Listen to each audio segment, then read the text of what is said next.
you guys showing a lot of interest on my part 1. So here I am with Balishia Resort part 2. এই সুন্দর রিসোর্টটাতে থাকতে আমার ঠিক total cost কত হয়েছিল, সিকিউরিটি কেমন ছিল তোমরা জানতে চেয়েছো। আজকের ভিডিওতে আমি সবকিছু শেয়ার করব উইথ ডিসকাউন্ট। সো ফার্স্টে রুম টু দিয়ে উডেন কটেজটার ভিতরে কিন্তু একটা গ্রামীণ ভাইব ছিল, কিন্তু লাক্সারিয়াস একটা ওয়াশরুম ছিল, রুমটা খুবই ঠান্ডা ছিল, একটা প্রাকৃতিক পরিবেশ, আর এই বারান্দাটা তো আমার খুবই পছন্দের ছিল। পাশে কি সুন্দর একটা পুকুরও ছিল, মানে ছবি তোলার জন্য ছিল অনেক প্লেস। এন্ড এখানে বসে বসে আমি একটু রিল্যাক্স করতে করতে দেখলাম কিডস জোন, এন্ড একদিনের জন্য একেবারে বাচ্চা হয়ে গেলাম। আর এই প্লেসটা তো রাতে খুবই সুন্দর লাগে, ফ্যামিলি ফ্রেন্ডস নিয়ে জমিয়ে গান আড্ডা করা যাবে, সামনে বারবিকিউ হয়, এন্ড কিডস জোনটাও ছিল অনেক বড়। সো দেখতে দেখতে আমার মনে হলো আমি সকালে ব্রেকফাস্টের পর চা খাইনি। বালিশিয়া রিসোর্টের এই মজাদার চাটা তো মিস করার মতোই না। সো চলে আসলাম চা খাওয়ার জন্য। এই পাহাড়টা দেখতে দেখতে চা এনজয় করলাম। রিসোর্টের খুব কাছেই কিন্তু শ্রীমঙ্গলের সব বিউটি স্পট গুলো ছিল, এন্ড আমরা কিন্তু কিছুক্ষণ সময়ের মধ্যে সব সুন্দর সুন্দর স্পট গুলো ভিজিট করে চলে আসলাম লাঞ্চের জন্য। ভাই তোমরা যদি আমার মতো বাঙালি কুইজিনের ফ্যান হও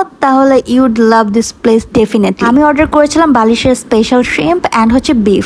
আই উড সাজেস্ট যে তোমরা শ্রিম্পটা সবাই ট্রাই করো। রাতে যদিও ট্রাই করেছিলাম চাইনিজ ফুড, বাট ওদের খাবার I am in love with. খাবার টেস্টের গ্যারান্টি আমি দিচ্ছি, বাট প্রাইসটা এভারেজ থেকে একটু বেশি। ভালো খাবারের প্রাইস তো একটু বেশি হবেই, বাট তোমার কাছে ওর্থ ইট মনে হবে। সো আমার অনেক ইচ্ছা হয়েছে বাঁশবাগানের নিচে বসে বসে আমি হচ্ছে রাতের ডিনার করবো, সো এটাই করতেছি। Really enjoying the moment.